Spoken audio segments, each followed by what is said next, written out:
Possibly the sexiest coupe SUV, the GLC Coupe, is on CNB. The Tata Tiago takes on the best-selling Maruti Celerio. And an introduction to the Indian National Rally Championship.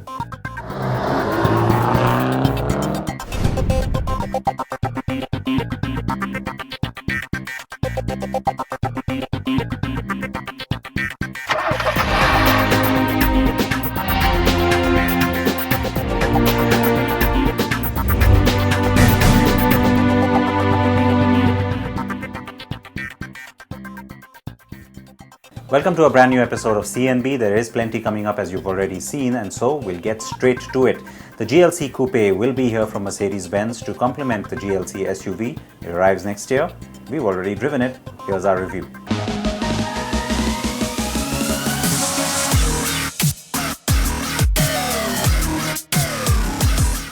The X6 since 2008 and then the smaller X4 since 2014 have got the cash registers ringing at BMW.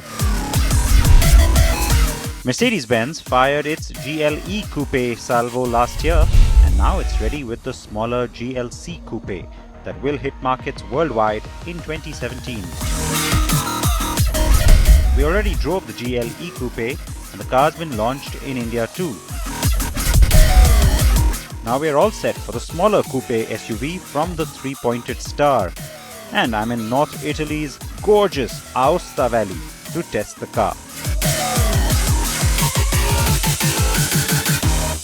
What a gorgeous sight, isn't it? That is the very famous Matterhorn Peak, just sitting on the other side of the border in Switzerland, 4,478 meters tall, that is, which is just under 15,000 feet. Now, it's called Monte Cervino here in Italy. Who knew? Something new that I picked up for sure, and wanted to show you that, and also tell you, by the way, that on this nice winding mountain road that I've been driving on, it's the only spot that you can see that mountain from. So I'm surprised that there aren't lots of other cars. Let's make the most of that. Also a good time to talk about the styling on the GLC Coupe.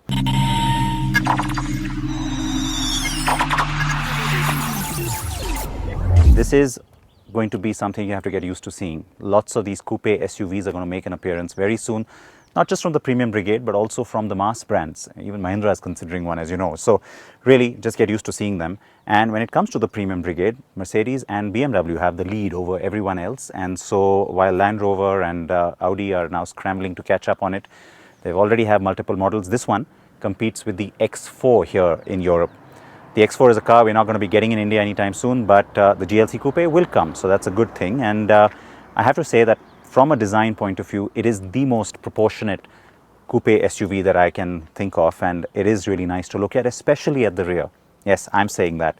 The roof comes down nice and gentle. It's a short stubby boot, and yet it's not too tall. The rear also incorporates what's becoming like a hallmark of all coupes from Mercedes-Benz, car or SUV, and that's the nice tail light treatment. Looks really sharp. I'm not a fan though of this chrome strip on top. I think it's a little overdone. I get it, they're trying to break the monotony of all that metal, but could have done without it as far as I'm concerned. But the color looks great and the rear is very attractive. It's also, I think, because the car sits lower than the regular GLC, intentionally done, of course, by both the stylists and the engineers, because the lower height also gives the car a sportier dynamic. In case you're wondering, the color is called Brilliant Blue, and so it's no surprise I love it, eh? The car I've got with me is the GLC 300 Coupe. Yes, that's the petrol, as that is what I'm told will be launched in India. The car is stylish for sure. It stands 1602 millimeters high and 4732 millimeters long. That means it is 42 millimeters lower and 80 millimeters longer than the regular GLC. Now, while the coupe will give you glimpses of the standard GLC, it's got its own unique shape, and so it isn't just the GLC with the rear lopped off. Even the A-pillar is more upright on this car to cater for the rear to be more proportionate and for that roof to have a gentle slope.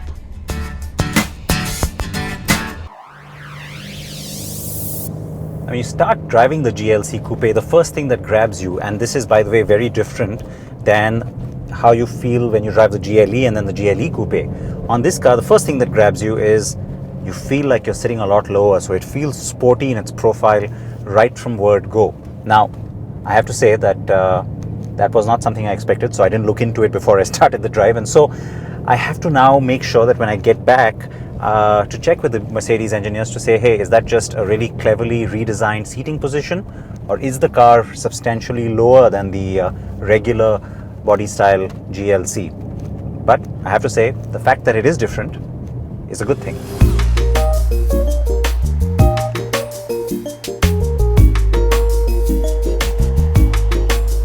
The location was perfect to test the agility of this car, as I got elevation changes and plenty of tight corners and hairpin bends to put it through the paces. And the car does impress.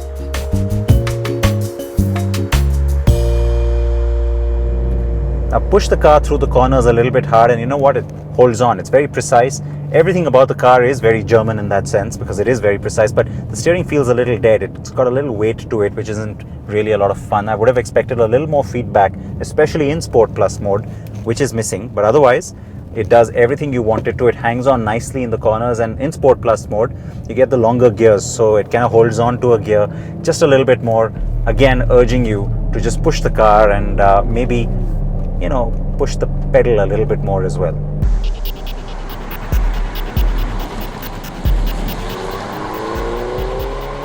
It also sounds pretty good, I have to say.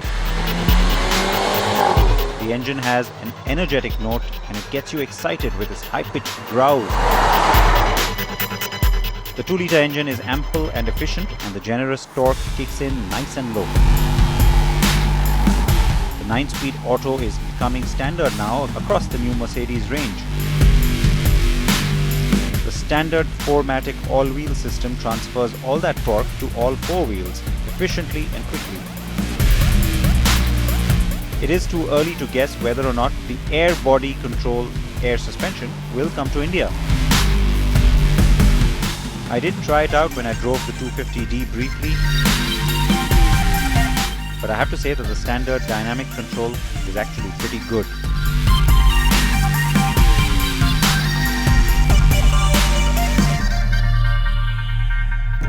The Mercedes says that this car is a lot more dynamic than the regular GLC, which means that it's not just 1 or 2 parameters that have been tinkered with. In every aspect, they've tried to make the car a lot more sporty. And so even when you look at the different suspension settings and of course the different driving modes, so for example, if you put it in comfort or eco or of course sport and sport plus, for each of those modes, Mercedes says that each one is a little more dynamic and a little more sporty than its counterpart on the regular GLC.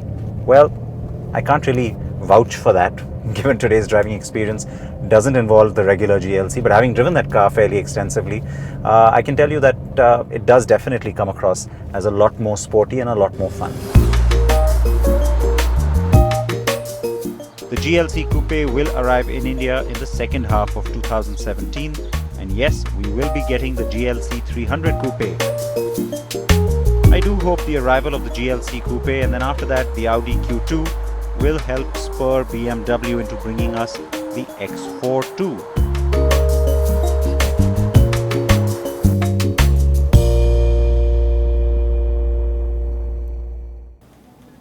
Now, if you want to catch up on the review and maybe watch it again or even just read the text review, you can get that on carandbike.com. In fact, there's so much more on our website that you can look at, all the stories that are trending, who's looking at what story, and all the latest news.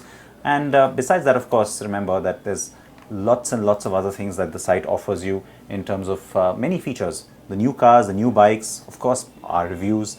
You can also configure your own vehicle to figure out what you should be buying. And with that context, if you can't decide between a couple of cars or maybe even 3 cars, well, you can compare certain products too. So let's take a look at a very popular comparison that a lot of you keep asking me about these days, and that's in the entry car space. Now, when it comes to hatchbacks, the competition is always pretty immense. So the Tata Tiago is the new car that has just driven in and is challenging a lot of the existing rivals there. And one of the key rivals it needs to take on is, of course, that car, the Maruti Suzuki Celerio. So you can do that. You can compare the 2 cars, take a look at their specs, their prices, how they match up, and What's more, we'll also of course do a lot more than simply show you a comparison table. We'll of course drive them for you and test them for you as well. So take a look at this comparison now between the Tiago and the best-selling Celerio.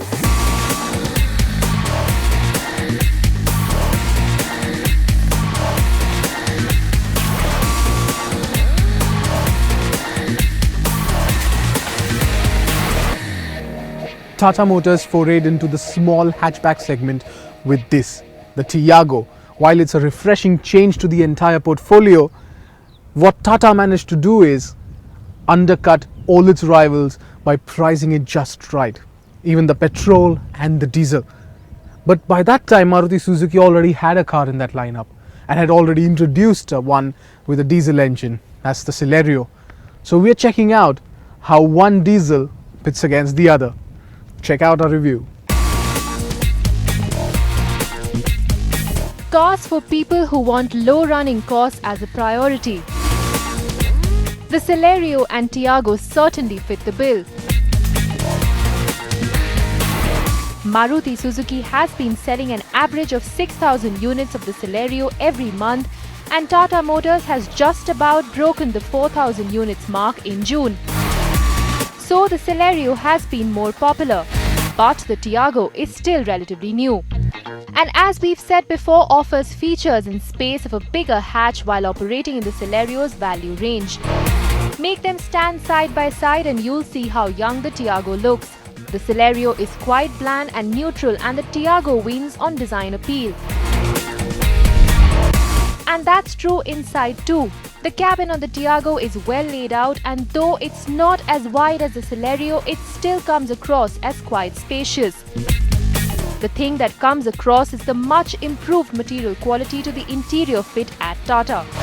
There's lots of storage space too, but the Celerio matches the Tiago here. The Celerio gets a dual tone theme, which adds a bit of color to the cabin. But when you compare the quality of the material used, yet again the Tiago triumphs. The front seats on the Celerio are comfortable and the legroom at the rear impresses.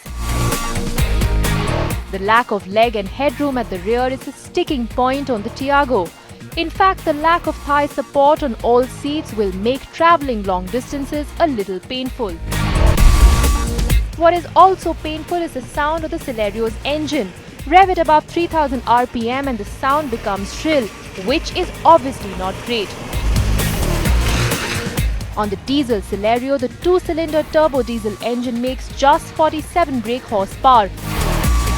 However, there's a respectable 125 Nm of torque on offer.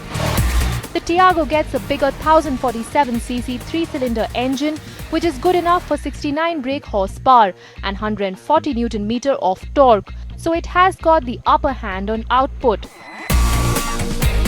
But the Celerio is lighter by nearly 180 kilograms, and this means it's a bit more agile. The Tiago has more pulling power than the Celerio, which helps it sprint. But we wish it had more power in the mid-range, as you're left helpless post 3000 RPM. What we also noticed was the clutch, brake and accelerator pedals were a bit closer to each other than on the Celerio, which is why you have to be careful and get the footwork right. The ride on the Celerio is firmer, and so there's a bit of kickback when you go through a pothole. The Tiago, however, takes in its stride and makes for a good driving experience on the whole. On the petrol side of things, the Celerio gets a 998cc 3-cylinder engine which churns out 67 bhp, while the Tiago gets an 1199cc 83 bhp rev-trim engine.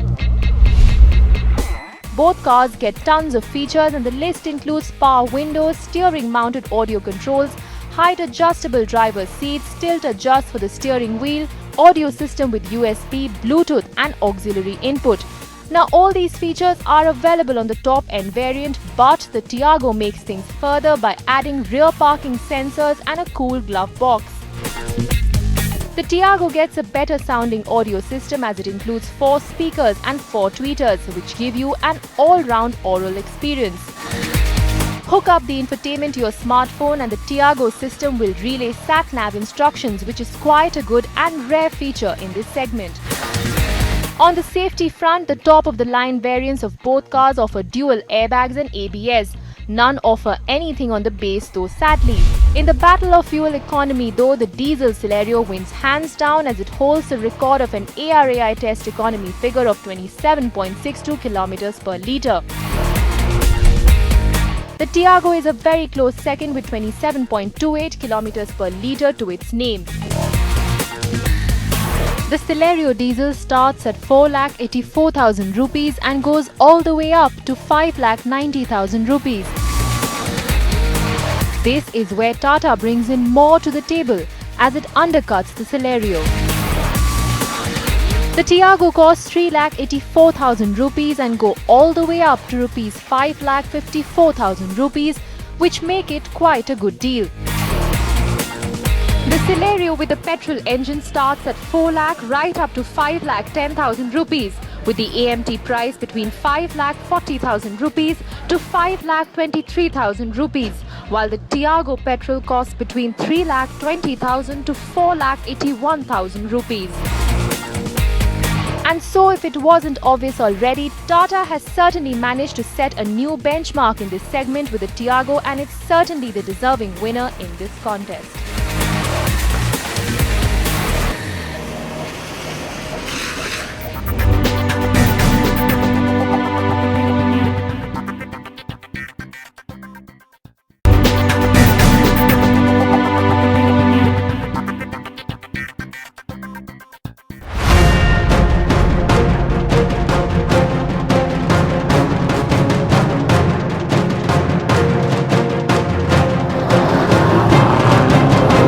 The 2016 season of the FMSCI Indian National Rally Championship has kicked off with the Rally of Coimbatore on the outskirts of the picturesque city in Tamil Nadu.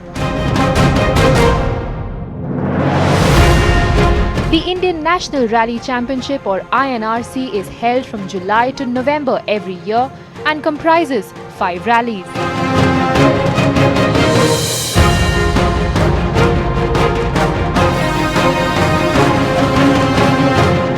The championship first received its national championship title status in 1988.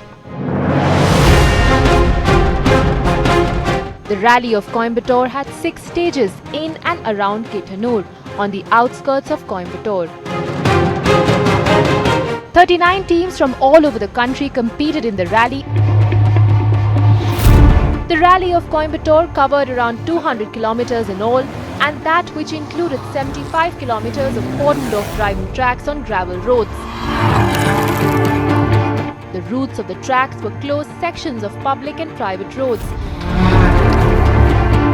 The driving tracks were divided into 6 stages on off-road and gravel tracks. Huge crowds gathered to witness the glory of these rally drivers and their fast cars.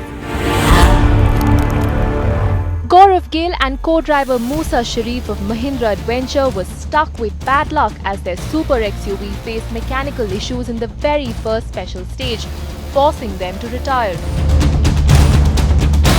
Gill was permitted to rejoin the rally later but could not score any points. Amit Raj Ghosh and Ashwin Naik in their XUV overcame tough competition to claim victory with an overall time of 1 hour 3 minutes, followed by Sunny Sidhu and Srinivas Murthy PV from Team Mahindra. Amit Raj Ghosh and Ashwin Naik from Team Mahindra Adventure in their XUV overcame tough competition to claim victory with an overall time of 1 hour 3 minutes 14 seconds, followed by Sunny Sidhu and Srinivas Murthy PV, also from Team Mahindra Adventure, as the first runner-up, with independent driver Dean Mascarenhas and his navigator Shanmuga SN as the second runner-up team. The Indian National Rally Championship now heads to Nashik for the second round of the 5-event season.